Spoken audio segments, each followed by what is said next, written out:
Out here on a rainy day, and we've got a big flat TPO roof with a leak on it.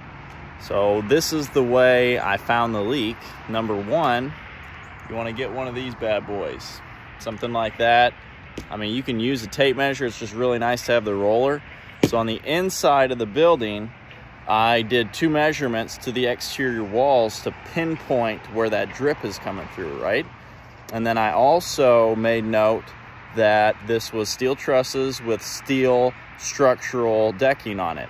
So that metal, you got to know which way it's running. In this situation, it's running this way, not like you would normally have it on a roof. So the water, when it gets through the roof, it wants to go into those channels, and it can travel for like 50 feet in those channels sometimes before it comes through. So you're just kind of like, all right, here we go. It takes a lot of work and a lot of patience sometimes to figure these out. The other tools I have with me is a prober, something sharp and pointy to poke seams, a rag, and then some sort of sealant to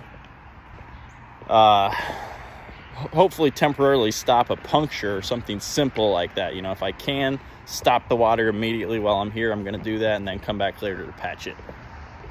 All right, so my first measurement was like 52 feet from the exterior wall, which brought it to there. Then my next measurement was like 32 feet and 10 inches from that wall.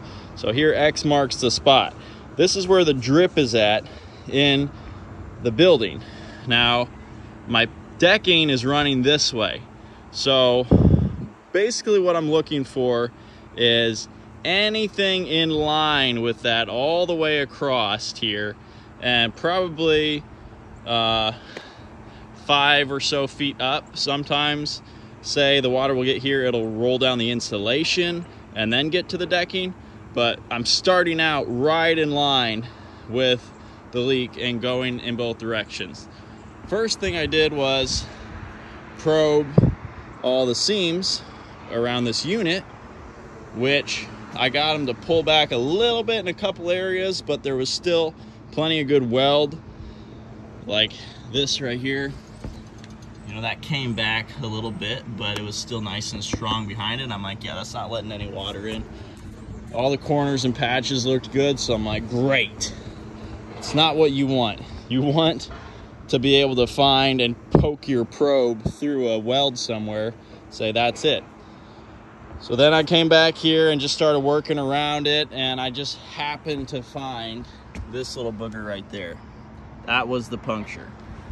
So it's just, when it's dirty and it's white, it's so hard to find it. You just got to be patient and persistent. So I found that puncture, clearly letting water in, only 5 feet away from where I measured the drip at, right in line with the ribs of the metal. So water getting in there, rolling over, pow.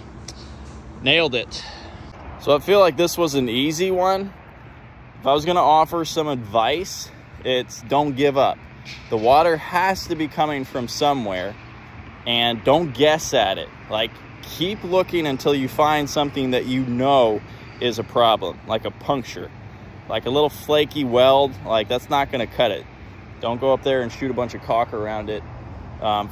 Keep looking until you find something that you know is a problem. So we're signing out on this one. Feels good to find a leak, stop a leak, like the same day they call you.